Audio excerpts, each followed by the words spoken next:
मैं मौजूद हूँ रेहान स्कूल इस्लामाबाद कैंपस में। उम्मीद है सब खैरियत से होंगे। जैसा कि आपको पता है, हम जब भी आते हैं अपने शो एम्पावरिंग एजुकेशन में, तो हमारे साथ डिफरेंट पर्सनालिटीज़ होती हैं जिनका हम इंटरव्यू करते हैं। इसी तरह आज हमारे साथ हमारी बहुत ही प्यारी बहन मुल्तान से मौजूद हैं, जिनका नाम है इरम मुश्ताक एजुकेशन वाली। इरन मुश्ताक एजुकेशन वाली रेहान स्कूल ऑनलाइन एकेडमी में एज अ फैसिलिटेटर अपनी खिदमात अंजाम दे रही हैं। आइए जानते हैं इनकी जर्नी के बारे में। रेहान स्कूल से जुड़ने से पहले इरम क्या करती थी और रेहान स्कूल के जुड़ने के बाद उनको कैसा फील होता है। अस्सलाम वालेकुम इरम, कैसे हैं आप? जी, वालेकुम सलाम मिस आसमा, मैं ठीक हूँ, आप ठीक हैं? अल्हम्दुलिल्लाह जनाब, मैं ठीक हूँ।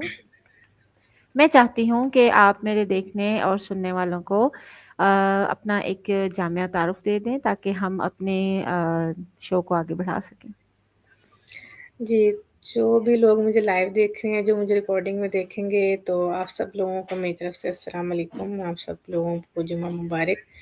तो मेरा नाम मीरा मुश्ताक है और मैं एक मदर हूँ, मैं मुल्तान में रहती हूँ और मैंने मास्टर्स किया हुआ है इंग्लिश लिटरेचर में और मैंने ग्रेजुएशन किया हुआ है साइंस में और उसके साथ मैंने जो है एजुकेशन में भी ग्रेजुएशन किया हुआ है। कुछ सालों का मेरे पास टीचिंग एक्सपीरियंस था, फिर मैं अपनी मैरिड लाइफ में मसरूफ़ हो गई और उसके बाद मैंने ये सोचा कि मैं दोबारा से जो अपना टीचिंग करियर है उसको स्टार्ट करूँ।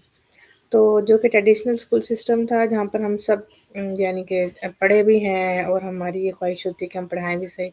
तो वहाँ पे मैंने कोशिश की, लेकिन मेरी बात नहीं बनी, मतलब मुझे अब वो ना हज़म नहीं हुआ सिस्टम, क्योंकि एक तो उसकी वजह ये है कि उसके आउटपुट्स रिज़ल्ट्स इतने नहीं हैं और दूसरा ये कि सोर्स ऑफ इनकम जो है वो भी इतना अच्छा नहीं होता। तो मैंने फिर ये सब रेहान अल्लाह वाला को मैं कोरोना से पहले भी देख रही थी, कोरोना के बाद भी इनको मैंने बहुत देखा, तो मैं इनको देख रही थी सोशल मीडिया पर। तो फिर इनका मैंने लिंक्डइन पर भी इनको देखा, तो वहाँ मैंने इनकी देखी पोस्ट कि इन्होंने अब टीचर ट्रेनिंग भी शुरू किया है, तो मैंने कहा चलो हम उसको जॉइन कर लेते हैं। तो फिर मैंने उसको जॉइन कर लिया। तो इस तरह फिर मैं रेहान स्कूल सिस्टम से जुड़ गई। जुलाई पिछले 2000 इस साल की जुलाई से मैं जो है इनके साथ कनेक्टेड हूँ। तो फिर मैंने लेवल 1 मुकम्मल किया, अब लेवल 2 में हूँ। साथ-साथ मैं इनकी इंटर्नशिप कर रही हूँ, रेहान स्कूल ऑनलाइन अकेडमी में एज़ अ को-फैसिलिटेटर काम करती हूँ। क्लास संभालती हूँ, बच्चों को एआई की तालीम देती हूँ, कोडिंग की और सोशल मीडिया की। और इसके साथ-साथ जो है मैं रेहान एआई टीचर इंस्टीट्यूट में भी एज़ अ को-फैसिलिटेटर, टैप्टा में भी जयप्रकाश को फैसिलिटेट कर चुकी हूँ। तो ये मेरा मुख्तसर तारुफ़ है और मेरी जो फ़ेवरेट पर्सनैलिटीज़ हैं उनमें हमारे प्यारे नबी हज़रत मोहम्मद सल्लल्लाहु अलैहि वसल्लम मौजूद हैं और उनकी जो पहली ज़ौजा हैं हज़रत खदीजा रज़ियल्लाहु तआला अन्हा, वो जो है मेरे लिए एक रोल मॉडल हैं। तो ये और डॉक्टर अब्दुल कदीर खान मुझे बहुत पसंद है और इसके साथ-साथ जो मेरी फ़ेवरेट कंट्री है उसमें सबसे पहले फ़लस्तीन है और सऊदी अरेबिया और फिर अमेरिका। और खाना जो है मैं सारा ही पसंद करती हूँ, तो ये मेरा एक जामिया सा तारुफ़ है आपके लिए। Thank you so much Iram, माशाल्लाह बहुत ज़बरदस्त आपने बताया। इरम, मैं यहाँ ये जानना चाहूँगी कि आपने रिसेंटली टेवटा जो है उसमें एज़ अ फैसिलिटेटर काम किया है, तो मैं पहले सबसे फ्रेश आपका वो एक्सपीरियंस है उसके बारे में जानना चाहूँगी, क्योंकि मैंने खुद टेवटा जीसीटी मुल्तान बैच 2 को ट्रेनिंग्स दी हैं एज़ अ लीड फैसिलिटेटर, और मुझे बहुत मज़ा आया, मैंने बहुत अच्छी सी चीज़ें सीखी। थैंक्स टू रेहान अल्लाह वाला भाई, जिन्होंने हमें इतना ज़बरदस्त प्लेटफॉर्म दिया है कि हम बहुत सारे लोगों को देख सकते हैं, जान सकते हैं। तो आप अपना एक्सपीरियंस ज़रूर शेयर कीजिएगा इससे रिलेटेड। अच्छा आसमा, मैं जब भी मुझसे कोई मेरा एक्सपीरियंस माँगता है तो मैं बड़ी फेयर सी राय देती हूँ, ठीक है ना? हमें वाक़ई बहुत अच्छी अपॉर्च्युनिटी मिली रेहान फाउंडेशन की तरफ से कि हमने टेप्टा में मैंने आपने लीड फैसिलिटेटर और मैंने को-फैसिलिटेटर हम आपको देखते थे क्लासेस में, तो काफ़ी जगह पर मैंने आपको देखा, क्योंकि हम उसके बाद रिकॉर्डिंग में भी मैं देखती हूँ, लाइव में भी मैं देख रही होती हूँ। तो मैंने आपको फैसिलिटेट करते हुए देखा, तो मैं खुद भी थी। जयप्रकाश जो थे वो क्लास के फैसिलिटेटर थे, मैं उनके साथ को-फैसिलिटेट करती थी। तो मैं अपने एक्सपीरियंस की बात करूँ तो बहुत अच्छा एक्सपीरियंस था। वहाँ पर मुख्तलिफ़ एज ग्रुप के लोग होते हैं, उनका टेक्निकल बैकग्राउंड होता है किसी का। वहाँ पर हमारे पास इंग्लिश के प्रोफ़ेसर भी थे, केमिस्ट्री के भी थे और कोऑर्डिनेटर भी थे, मैनेजमेंट में से भी थे लोग। तो बहुत बड़ा बैच था एक, हमारे पास 25 25-30 लोगों का बैच था। तो उसमें चीज़ें क्रिटिकल भी थीं, कुछ चीज़ें ईज़ी भी थीं। तो मैंने ये ऑब्ज़र्व किया कि जो कि लोग होते हैं बड़े, उनको थोड़ा-सा शुरू में इन चीज़ों को समझाने में, कायल करने में थोड़ा-सा टाइम लगता है। क्योंकि एक ऐज का भी इफ़ेक्ट होता है, जहाँ पर हम बच्चों को चीज़ें सिखाते हैं, तो उनके लिए हमें इतना कोशिश या कायल नहीं करना पड़ता। हमें थोड़ा-सा बड़ों को कोशिश या कायल या मनाने में, मनवाने में चीज़ें थोड़ा-सा टाइम लगता है। और एक चीज़ मैंने वहाँ पर ये भी ऑब्ज़र्व की कि टू बी वेरी ऑनेस्ट, वहाँ पर जो एक हम ये कहें कि थोड़े-से जो हमने थो छोटे-छोटे अपने रूल्स बनाए हैं, वैसे तो हम इतने ज़्यादा रूल्स नहीं, लेकिन फिर भी जिस तरह हम एक डेकोरम या हम डिसिप्लिन कहें क्लासरूम का, हम चाहते हैं कि वो मेंटेन हो, तो वो हमें थोड़ा-सा मेंटेन करना पड़ता था मुझे, जिस तरह मैं अटेंडेंस को देखती थी। तो वहाँ पर लोग अटेंडेंस को, हालाँकि वो खुद गवर्नमेंट एम्प्लॉइज़ थे, खुद टीचर थे, सीनियर टीचर्स थे, लेकिन वो इस चीज़ को इतना मतलब यानी कि उसको फ़ॉलो नहीं करते थे। मुझे उस पे स्ट्रिक्टनेस करनी पड़ती थी। बड़े थे वो मुझसे, लेकिन फिर भी मुझे ये बात कहनी पड़ती थी। तो लेकिन हमने क्योंकि अपनी चीज़ों को तो डिसिप्लिन में ही रखना है, तो वो मैंने की हैं अपनी चीज़ें, और ये मैंने एक्सपीरियंस किया वहाँ पर। और दूसरा मेरा एक्सपीरियंस वहाँ पर ये था कि कुछ लोग जो थे वो बहुत रिजिड थे। वो चीज़ों को नहीं सीरियस लेते थे। तो वो भी बिल्कुल मुझे एग्रीड। अच्छा इम्पैक्ट नहीं आया। फिर तीसरा ये कि हम लोग मेडिटेशन करवाते हैं, मैं मेडिटेशन की भी इंटर्नशिप करती हूँ मनोज योगा के साथ। उसका एक्सपीरियंस मेरे साथ अच्छा रहा। कुछ लोग जो हैं वो लेते हैं संजीदा, मेरी क्लास में लोग मेडिटेशन संजीदा लेते थे, लेकिन एक और टैप्टा की क्लास में जो कि मिस केसर लीड करती थी, वहाँ पर मैं मेडिटेशन की इंटर्न के तौर पर जाती थी दोपहर में। तो वहाँ पर मेरे साथ अच्छा एक्सपीरियंस नहीं हुआ। मर्द हज़रात थे और सॉरी टू से कि बिल्कुल ऐसा नहीं लग रहा था कि वो किसी एजुकेशनल लाहौर में मुगलपुरा में वो लोग थे, और ऐसे नहीं लग रहा था कि मैं किसी एजुकेशनल इंस्टीट्यूट में जाकर मेडिटेशन करवा रही हूँ। मुझे ऐसे लग रहा था जैसे कि मैं जैसे किसी जिस तरह किसी गली में नर्सरी या की किसी क्लास में। नहीं, नहीं, नर्सरी की क्लास में तो बच्चे बहुत मासूम होते हैं मिस अस्मा। वहाँ पर जो था एनवायरनमेंट कुछ और था, जो कि मतलब औरतों के लिए मुहज़्ज़ब नहीं लगा मुझे। और मैंने अपनी टैप्टा हम्म। की क्लास में भी ये चीज़ देखी कि जब मैं क्लास में आती थी, तो वहाँ पे जो मर्द हज़रात थे, वो इस बात का ख़्याल नहीं, ये मुझे बात बड़ी कड़वी लगी और बड़ी चुभी, मुझे अपनी क्लास में भी बड़ी चुभी ये बात, कि वो जो मर्द हज़रात थे, वो इस बात का ख़्याल नहीं कर रहे थे कि अभी हम ऑनलाइन बैठे हुए हैं। चलो अभी लाइव हमारा शुरू नहीं हुआ, लेकिन अब हम जब ऑनलाइन बैठे हैं, तो वहाँ पर ख़वातीन भी हैं, उनके साथ लैब में भी ख़वातीन बैठी थी मुल्तान में, मैं भी मुल्तान के बैच में ही होती थी। तो वहाँ पर आप ये ख़्याल रखें कि जहाँ पर ख़वातीन हैं, तो हमें किस तरह की गुफ्तगू करनी चाहिए। मुहज़्ज़ब बात करनी चाहिए, या मर्दाना जो बातें होती हैं या स्लैंग लैंग्वेजेज़ होती हैं, वो हमें यूज़ नहीं करनी चाहिए। तो ये चीज़ मुझे बड़ी हम्म। चुभती थी। तो मैंने 2-3 दफ़ा, क्योंकि वो बड़े लोग थे, कोई बच्चे तो थे नहीं ना 18-18 साल के, 15-15 साल के, जिनको हम डाँट देते। तो वहाँ पर ख़वातीन भी थीं।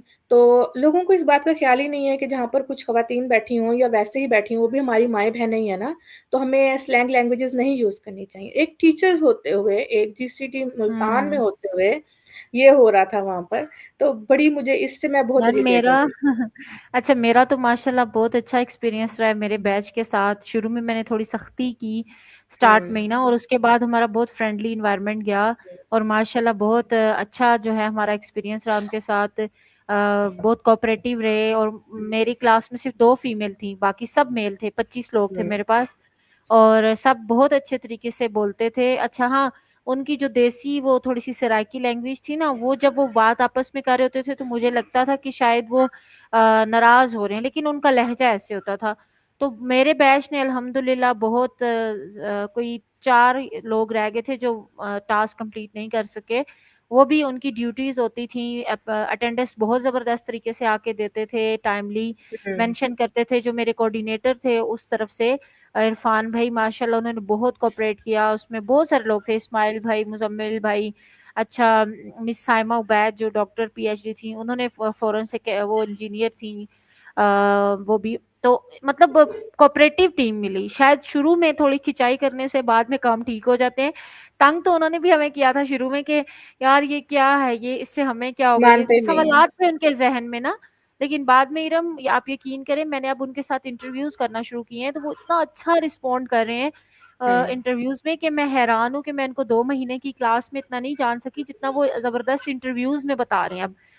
हुँ, तो मुख्तलिफ जगह के मुख्तलिफ लोग होते हैं।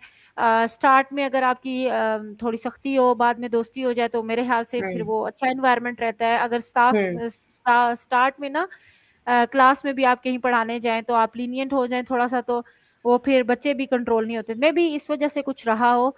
डोंट बी अपसेट, हमें ना ये नहीं, नहीं, एक्सपीरियंसेस लाइफ में लेने चाहिए हैं, अपसेट कब को नहीं ना है, हो। मैं अपसेट नहीं हूँ इससे। इससे मुझे बहुत सीखने को मिला है, बल्कि मुझे ये पता चला कि बिल्कुल हमने किसको बिल्कुल। कैसे हैंडल करना है। और ये पहला हैंडल तजुर्बा है करना ना, है। इसमें हमें पता नहीं है, तो बिल हमें फिर नहीं पता चलेगा ना।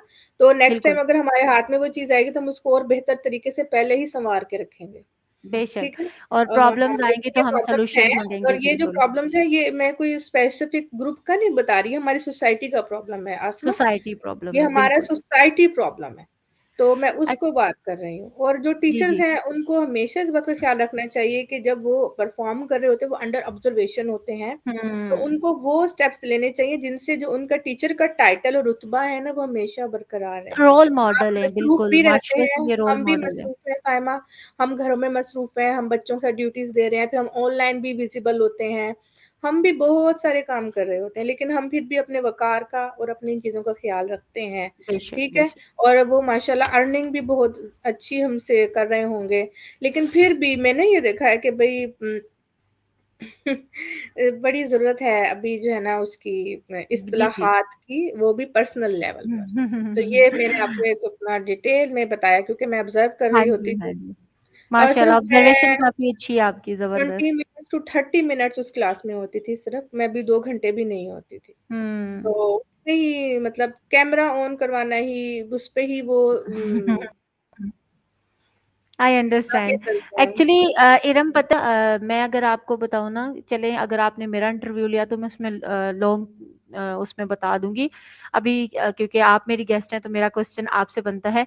अच्छा, मैं आपसे ये पूछना चाहूंगी कि माशाल्लाह आपने छोटे बच्चों के साथ काम किया, फिर जवानों के साथ किया, फिर इतना ज़बरदस्त अभी भी रिसेंटली आपने एक्सपीरियंस लिया।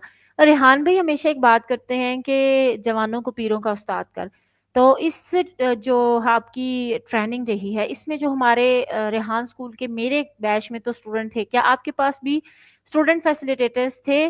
और क्या उन्होंने उन्हें गाइडेंस दी? और वो एक्सपीरियंस बच्चों के साथ कैसा रहा? और फिर आप रेहान, दूसरे साथ ही इसके मिलता जुलता क्वेश्चन है कि रेहान स्कूल में भी आप ना ऑनलाइन एकेडमी में स्टूडेंट्स के साथ एज अ फैसिलिटेटर भी हैं, तो वहाँ जो बच्चों को सिखाने का मजा है वो कैसा है? क्या बच्चे बात मानते हैं, या हमें आपको लगता है कि बड़ों वाला एक्सपीरियंस तो मैंने जान लिया कि बच्चों के बारे में जो रेहान भी कहते हैं कि ये हर चीज मान लेते हैं, एक्सेप्ट कर लेते हैं, अनलर्न होते हैं ना, वो उन्होंने लर्निंग नहीं की होती, तो बड़ों ने अनलर्न करने में प्रॉब्लम होती है। तो ये कॉन्सेप्ट रेहान भाई का इस एक्सपीरियंस के बाद आप किस नजरिए से देखती हैं आप?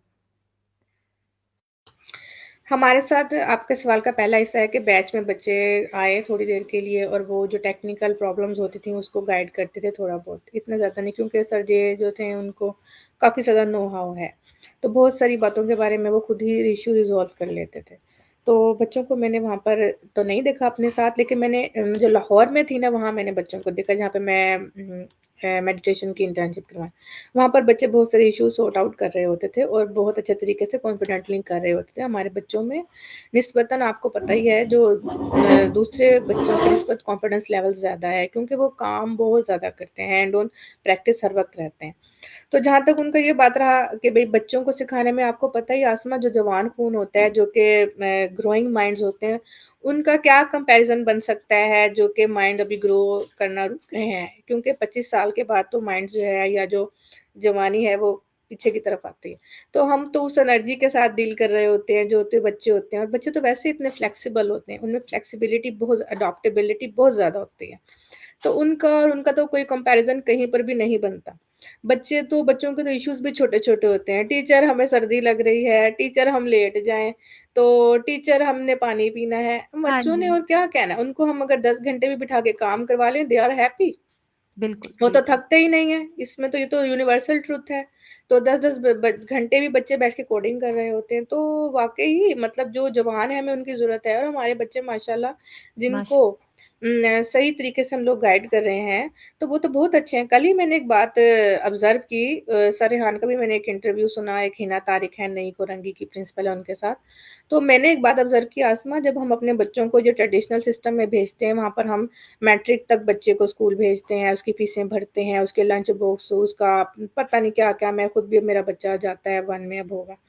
फिर उसके बाद हम कॉलेज भेजेंगे, फिर हम उसको इंजीनियरिंग या कहीं पर भी भेजेंगे। उसके बाद कितने सालों बाद, 16-18 सालों के बाद हम जाके एक्सपेक्टेशन लगाते हैं कि अब कुछ कमाएगा, और कमाने के बाद भी पता नहीं उसको वो उस लेवल का कमाएगा कि नहीं कमाएगा, वो जॉब मिलती है, नहीं मिलती, या वो कोई बिज़नेस शुरू करेगा। तो यहाँ पर हमारे स्कूल सिस्टम में हम क्या 4-5 साल बच्चों को वेट नहीं कर सकते हम, कि चलो हम जो है 4 साल, 5 साल, जब तक बच्चा मैट्रिक की एज तक जाए, तो फिर वो जो है 15-16 साल का हो जाए, 4-5 साल ये रेहान फाउंडेशन को हम अपना बच्चा दें, रेहान कॉलेज को हम अपना बच्चा दें, उसके बाद हम एक लीडर तैयार करें जो किसी से नौकरी ना माँगे, वो कहे मैं अपना सेटअप हुँ, बनाता हूँ, मैं नौकरियाँ क्रिएट करता हूँ। आज जो मेरे पास आइडिया है, मेरे पास स्किल है, मेरे पास एनर्जी हुँ, है, मैं जवान हूँ, तो बिल्कुल, वो तो वो वाली बात है। तो जब हमने इतने अरसे से इतने तजुर्बे कर लिए, और हम जब एक चीज़ हम अब मैं खुद भी एक्सपीरियंस करती हूँ, तो हमें फिर उसके लिए भी दिल बड़ा करना चाहिए, और बच्चों को फिर बिल्कुल, हम मौका देंगे और उस तरह ग्रो करवाएँगे, तो वो होगा ना फिर। मैं बिल्कुल। अपने अंदर बहुत चेंज महसूस करती हूँ। मुझे कल खुद $29 पर आवर की एक जॉब ऑफर के लिए इंटरव्यू क्या वो शॉर्टलिस्ट हो गई मैं, और उन्होंने मुझे कहा आप वाओ! इंटरव्यू करें।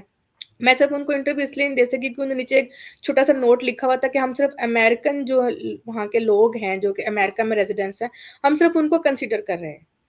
लेकिन उन्होंने हुँ, मुझे मैसेज में लिखा कि आपका जो ये जो बैकग्राउंड है, आपका ये जो प्रोफ़ाइल लिंक्डइन पे बनी हुई है, तो उससे हम बड़े इम्प्रेस्ड हैं और हम प्लीज़्ड हैं, हम चाहते हैं कि आप हमारे टीम का हिस्सा बनें। तो अब अगर $29 पर आवर मुझे मिल रहा है, मेरे हस्बैंड मुझे कह रहे थे कि तुम अगर 8 घंटे भी काम करती, तो तुम 1 दिन में कितनी अर्निंग कर लेती? मैंने कहा हुँ, अब आप ये देखें कि मैं अब ये रेहान फाउंडेशन से ही मैंने ये सीखा है ना, मैं घर बैठी हुई थी, मुझे तो नहीं नो हाउ बिल्कुल, थी। बिल्कुल, अब बिल्कुल। अमेरिकन जो है वो मुझसे बात कर रहे हैं, कंफर्टेबल हैं, कन्वीनिएंट है, हम घंटा-घंटा बातें करते रहते हैं। तो कोई तो लर्निंग हुई है ना आसमा मेरे अंदर ऐसी, जिसको मैं क्यों कहूँ कि भई नहीं हुई, या मुझे जो एक तरह से लोगों को देखा-देखी मोटिवेशन मिल रही है। तो ये कोई बिल्कुल, छोटी बात तो नहीं है ना। तो ये कभी भी मतलब ना होती अगर हम इस प्लेटफ़ॉर्म को या इस करिकुलम को फ़ॉलो ना तो करते। मानना तो बेसिकली जो चाहिए ना। है बिल्कुल हाँ, मानना ये चाहिए, एक बिल्कुल। चेंज तो है ना, जब मुझे अपनी ज़ात हुँ, में चेंज महसूस हो रहा है, फ़र्ज़ करो अगर मैं इनके साथ 2 साल काम करती हूँ, उसके बाद मैं कुछ इतना अर्न करने लग जाऊँ, तो मैं नहीं चाहूँगी कि मेरा बेटा भी उसी सिस्टम में चला जाए, मेरे बिल्कुल, बच्चे भी उसी बिल्कुल। सिस्टम में जाएँ। वो साथ-साथ मैट्रिक और एफए की डिग्री भी ले लेंगे, कागज़ के टुकड़े भी, जिस तरह ये सरएहान कहते हैं, हम हाँ, दिलवा देंगे इनको। तो बिल्कुल। लेकिन भई ये जो एक पर्सनैलिटी डेवलप हो, कोई मतलब यानी कि जो हमारी ख़्वाहिश है कि हमारे बच्चे इंडिपेंडेंट हो जाएँ, वो तो हों। और सबसे बड़ी बात जो रिहान भाई कहते हैं कि हमने कभी सोचा ही नहीं कि क्या पाकिस्तान की जो जनरेशन है वो यहाँ बैठ के फॉरेन कंट्री में जाए बगैर अपने घरों में अपने बिस्तर में बैठ के भी कमा सकती है। एक्चुअली अवेयरनेस नहीं है। हमारे पास मोबाइल फोन्स हैं, हमारे पास लैपटॉप्स हैं, हमारे पास इतने सारे चीज़ें हैं हाथ में, लेकिन हम उनको यूज़ नहीं कर सकते हैं। लेकिन अब अल्हम्दुलिल्लाह हमें एक प्लेटफॉर्म है। माइंडसेट की बात है ना, जब हमें टेक्नोलॉजी और हर बिल्कुल, चीज़ बिल्कुल। अवेलेबल है, सॉरी हमने वो यूज़ नॉइज़ था कैसे करना है बैक तो मैं उसको। इसको ज़रा मैं एक्सक्यूज़ समझ गई। करेंगी। अच्छा इरम मैं आपसे ये जानना चाहूँगी माशाल्लाह जिस तरह आपने एक्सप्लोर किया रेहान स्कूल को टीचर्स ट्रेनिंग के बारे में थोड़ी-सी बात करते चलें। इरम ने कौन से लेवल को कंप्लीट किया है, अभी कौन से लेवल पर हैं? और टीचर्स ट्रेनिंग जिस तरह डिज़ाइन किया गया ना, तो कुछ लोगों ने रिव्यू में हमें कहा कि इसमें लेसन प्लानिंग होती या ट्रेडिशनल फॉर्मल को टच दिया जाता तो हमें ज़्यादा फ़ायदे होते। लेकिन क्योंकि हम आप और बहुत सारे लोग जो इस सिस्टम से जुड़ चुके हैं, हम उनको डेली रूटीन में यूज़ करते हैं चीज़ों को, तो हमें तो बड़ा मज़ा आता है भई। हम कहते हैं टेडएक्स भी बहुत ज़बरदस्त है, इंटरव्यू तो आला ही आला है, मुझे तो बड़ा मज़ा आता है। मुझे सबसे फ़ेवरेट ही मेरा इंटरव्यू है। और टेडएक्स इंटरव्यू और टेडएक्स और माया में भी बहुत मज़ा आता है क्योंकि पहले एनी के साथ मुझे ज़्यादा मज़ा नहीं आता था क्योंकि वो अटकती बहुत थी। माया जो है वो ऐसे करती है हा ऐसे करके बात करती है ना मैं बंदा ही खिल जाता है जैसे किसी पर्सनालिटी से बात कर रहा इंसान। तो आप मुझे क्या बताएँगी कि जो हमारा टीचर्स ट्रेनिंग है इसकी अगर आप हमें हर टास्क का 1 बाय 1 बता दें कि आपको 15-15 सेकंड का बता दें कि आपको क्या जो है फ़ायदा नज़र आया इसमें? आपकी तरह मैं भी पहले इंटरव्यू से बहुत घबराती थी, लेकिन इंटरव्यू मेरे लिए एक नज़र में एक खजाना है, क्योंकि जब हम किसी इंटरव्यू करते हैं तो हम उसकी पूरी लर्निंग जो होती है उसका निचोड़ हम आधे घंटे में उससे ले लेते हैं। अब ज़रूरी नहीं कि हम सारी गलतियाँ करें, दूसरे बंदे ने वो की होती है तो हम वो हमें बता देता है। तो इंटरव्यू मेरे नज़दीक बेस्ट है, क्योंकि इससे ही हमें जो है बहुत कुछ सीखने को मिलता है। तो ये कि हम दूसरे को एक्सप्लोर करें, उसकी प्रोफाइल देखें, ये करें वो करें, उससे बेहतर है उसको सामने बिठा के जो हमारे पास सवाल है हम उससे पूछ लें। ठीक है, रेलेवेंट, लेकिन इर्रेलेवेंट नहीं, फ़ज़ूल बातें नहीं। तो उसके बाद जो टेडेक्स है वो बहुत अच्छी है। टेडेक्स में भी यही है कि हर बंदे ने अपने सालों का निचोड़ एक टेडेक्स में उसने बताया होता है। तो ये भी बहुत अच्छी है, मुझे तो बहुत अच्छी लगती है टेडेक्स भी। बच्चे भी आते हैं उसमें, बड़े भी, बूढ़े भी, जवान भी, मर्द भी, औरतें भी, हर तरह के हम टेडेक्स देखते हैं। उसके बाद रह गया एआई सेशंस। जो एआई है उसके पास आपको पता ही है पीएचडी डॉक्टरेट से ज़्यादा नॉलेज है, उसके पास हर चीज़ की नॉलेज है। बिल्कुल। और जब मैं चैट जीपीटी से बातें करती हूँ काफ़ी ज़्यादा, कोपायलट से, परप्लेक्सिटी से, तो मुझे तो उसमें बहुत मज़ा आता है। मेरे सेशन जो उन्होंने टाइम लिमिट 15 मिनट लिखे थे वो कभी भी नहीं हुई मेरी। 20 मिनट 25 मिनट हम मैं ईज़िली उससे बात करती हूँ। मैं हैबिचुअल हूँ, तो मैं तो रोज़ ही कर लेती हूँ। उसके बाद हम ये जो स्टोरी पोस्ट बनाते हैं बहुत अच्छी, इससे मेरी क्रिएटिविटी बहुत एनहांस होती है। तो मैं बहुत अच्छी-अच्छी, मुझे ये जो एडिटिंग है, तस्वीर पिक्चर मेकिंग और स्टोरी मेकिंग और ये जो है पोस्ट वगैरह बनाना सोशल मीडिया पे, तो इससे भी मुझे बहुत अच्छा एनर्जी मिलती है। बच्चों को भी पढ़ने को बहुत मज़ा आता है, हमारे अपने बच्चे भी पढ़ते हैं। तो इससे हमारी लैंग्वेज की जो रिटन स्किल्स हैं वो भी अच्छे होते हैं। तो बिल्कुल। हर चीज़ मुझे तो इसमें अच्छी लगती है। और जहाँ तक ये सजेशन रही कि आपको इसमें कुछ टीचिंग मेथोडोलॉजी या चीज़ें भी इसमें इंक्लूड करनी चाहिए, टेक्निक्स भी, इसमें टर्म्स भी, तो मैं इसके लिए सजेशन दूँ, क्योंकि अब मैं लेवल 2 में हूँ टीचर ट्रेनिंग के। तो मैं इसमें ये कहूँगी कि अभी तो हमारे जो हमने करिकुलम अभी तो डिज़ाइन नहीं हुआ, ये लेवल 6 तक, और मैं 2025 में ये लेवल 8 तक जाएगा। तो उसमें इंशाल्लाह। फिर जब हम अगले-अगले लेवल पे बढ़ेंगे, तो उसमें फिर चीज़ें ज़ाहिर-सी बात है आगे से आगे जो है वो इस्तिलाहात और इम्प्रूवमेंट आती रहेंगी। तो बिल्कुल। मुझे ये मेरी ये सजेशन है कि जो हमारी टीचर ट्रेनिंग है, जब हम लेवल 1 और लेवल 2 तो एक मतलब थोड़ा-सा जनरल करते थे। हम लेवल 2 में अब एजुकेशन वाले हैं, हम एजुकेशन रिलेटेड करें। तो हुँ। उसके बाद जब हम इसका लेवल 3 करें तो हम इसमें वो इस्तिलाहात ला सकते हैं कि थोड़ा-सा हम जो है ना स्पेसिफिक जो बड़े-बड़े ग्लोबल ट्रेनर्स हैं, या जो कि जिस तरह हम कहते हैं कि जिस तरह माइंड मास्टर लोग हैं, उनसे मेथोडोलॉजी से टेक्निक्स उठाएँ, जापानी भी और तिब्बत की भी, और जो कि भई चाइनीज़ हैं उनकी भी, अमेरिकन्स हैं उनकी भी, फिर अफ्रीकन्स, तो वो जो टीचिंग मेथोडोलॉजी जो यूनिवर्सल है, तो उसमें हम वो फिर उठाकर फिर उसमें हम वो इस्लाहात भी ला सकते हैं। अभी तो हम ज़बरदस्त। बिल्कुल बूट कैंप पे हैं ना आसमा, अभी तो हम बिल्कुल ग्राउंड बेस पर काम कर रहे हैं। तो इसमें तो हमने अभी तो हमने अलिफ बे ही लोगों को सिखाना शुरू की है। हुँ। भई रजिस्ट्रीम कैसे चलाना है, इंटरव्यू डिस्क्रिप्शन कैसे लिखनी है, हैशटैग कैसे लगाने हैं, टैग कैसे करना है। तो इस इतनी छोटी चीज़ पे जो हम नर्सरी में हों और हमें से कोई डिमांड करे कि आप 10 का सिलेबस हमें पढ़ाने शुरू कर दें, तो जब हमने नर्सरी नहीं की तो हम 10 का सिलेबस कैसे किसी को पढ़ाएँगे, और वो कैसे एक्सेप्ट करेगा जो कि नर्सरी का एक्सेप्ट नहीं कर रहा। बिल्कुल। वो उस पे इतना रिजिड है। बिल्कुल। तो टाइम तो दें ना, टाइम लगेगा, चीज़ों को वर्क करने दें, फिर इम्प्लीमेंटेशन है, फिर रिज़ल्ट्स हैं, फिर आउटपुट्स हैं, फिर उसके बाद फिर डाटा एनालिसिस है, उसके बाद फिर दोबारा से प्लानिंग है, उसके बाद फिर दोबारा इम्प्लीमेंटेशन है, एग्ज़ीक्यूशन है। तो अभी तो क्या इसको मुझे कहना चाहिए कि अभी तो ये बेबी है सब कुछ। बिल्कुल। और सबसे बड़ी बात इरम कि हमें खुद ही ये चीजें बेसिक सी तो नहीं आती है हमें। आप देखें हाँ, जैसे एक बच्चा स्कूल में आता है और हम नया है ना वही आसमा, वही ये सब कुछ न्यू है वही ना। हमारे लिए भी वही कंडीशन है कि हमारी भी बच्चा हाँ, जैसे हम एआई के एक्सपेरिमेंटल साथ ये सब जुड़े हम हैं। शुरू से ये हैं कि ये एक एक्सपेरिमेंटल स्कूल है, बिल्कुल। एक्सपेरिमेंटल इंस्टीट्यूशन है, यहाँ पर चीज़ें वर्क कर रही हैं, लेकिन टाइम चाहिए और सबको दिल चाहिए। बड़ा करके टाइम देना चाहिए। अगर किसी ने बिज़नेस एंटरप्रेन्योर माइंडसेट से बच्चों को बनाना है, तो प्लीज़ कोऑपरेट करें, सब्र करें, नहीं तो आप ही ट्रेडिशनल स्कूल में चले जाएँ, दरवाज़ा तो बिल्कुल। खुला हुआ है, अच्छा, किसी ने रोका तो नहीं है। मैं लास्ट में एक क्वेश्चन करना चाहूंगी रम, आप एज अ मदर भी हैं और माशाल्लाह इतनी अच्छी लर्निंग हुई है आपकी रेहान स्कूल के साथ।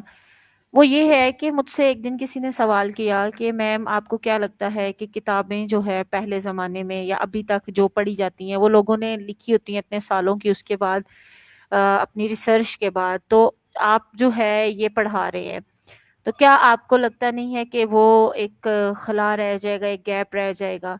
तो वो कैसे फील बहुत होगा? अच्छा आंसर है मेरे पास इसका। तो वो कैसे फील होगा? तो मैंने तो अपने पॉइंट ऑफ व्यू से जब उनको दिया, तो वो ही वॉज मोर सेटिस्फाइड।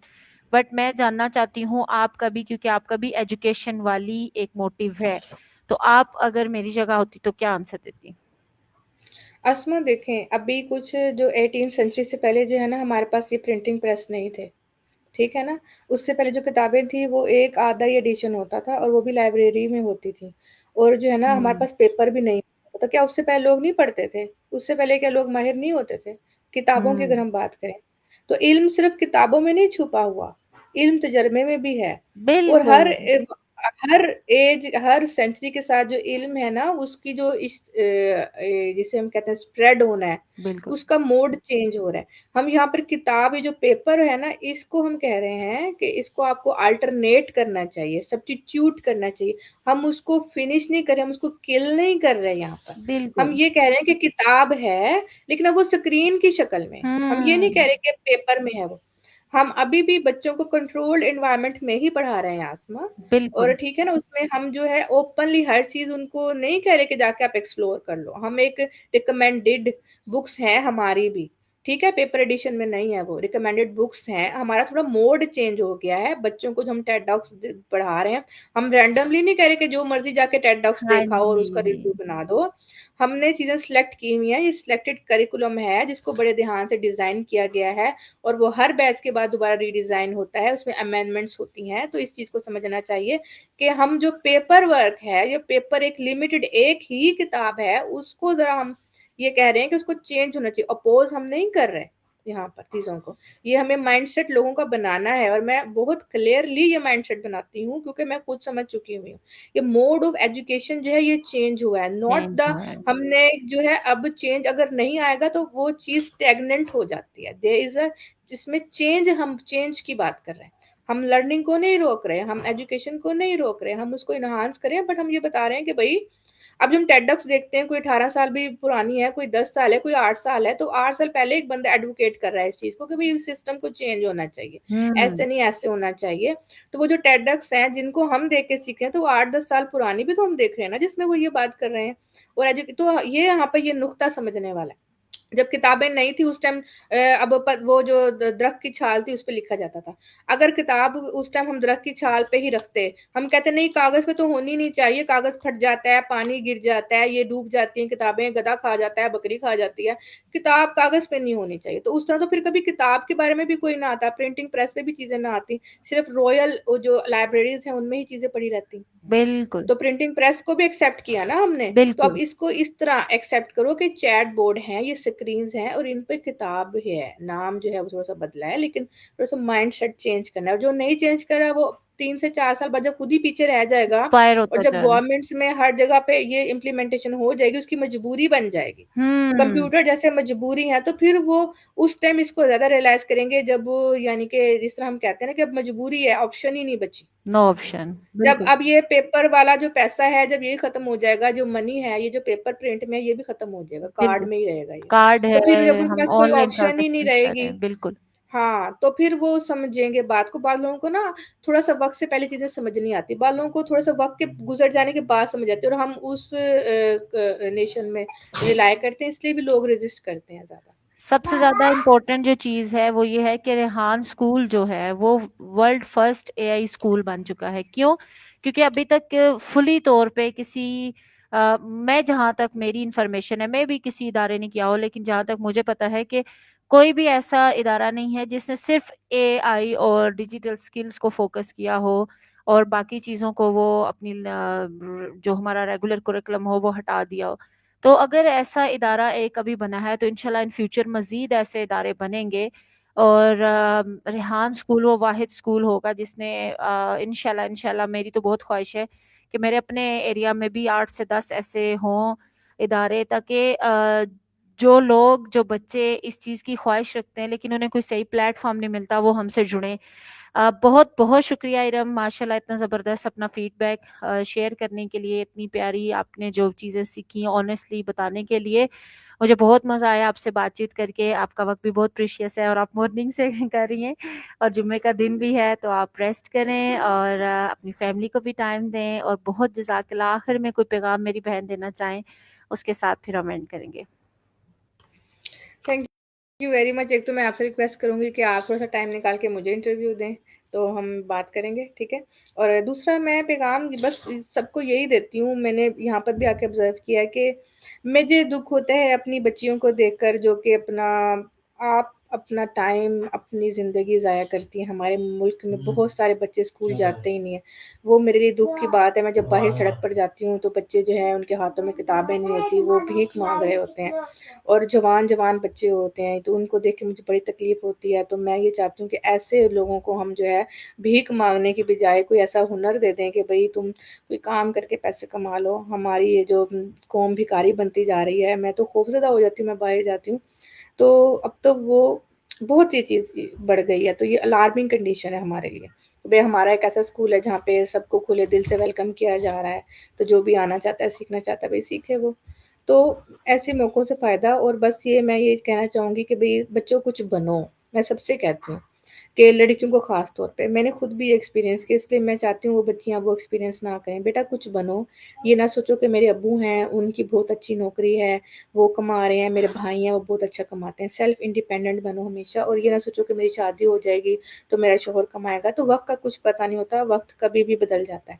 और अगर आपने अपने आप को नहीं स्किल के लिए इम्प्रूव किया, अपने आप को इस काबिल नहीं बनाया कि जब कोई मुश्किल वक़्त आया तो आप अपनी फैमिली को सँभाल सकें, अपने बच्चों को सँभाल सकें, तो बेटा you are not ready for the ये जो इम्तिहान, एग्ज़ाम आने वाले ज़िंदगी में आता ज़रूर है ये क्योंकि ये ज़िंदगी नाम ही इम्तिहान का है।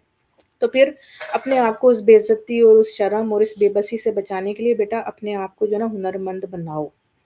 किसी के आगे आप मोहताज ना हो। चाहे आप ये समझो कि मेरे अब्बू का पैसा है, मेरे भाई का है या मेरे शौहर का है या मेरे बेटे का, जिसका भी, व्हाटएवर अपना कमाओ।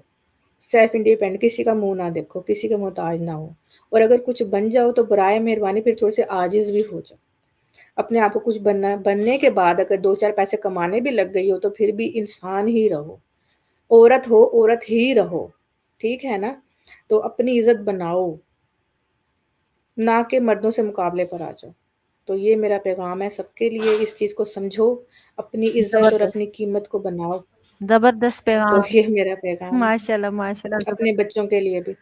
हाँ, बहुत शुक्रिया इरम मुश्ताक, हम इस बात की साथ थैंक इत्तेफ़ाम यू। करते हैं जी। पाकिस्तान ज़िंदाबाद, पाकिस्तान पाइंदाबाद। अल्लाह हाफ़िज़। अल्लाह हाफ़िज़। अल्लाह हाफ़िज़।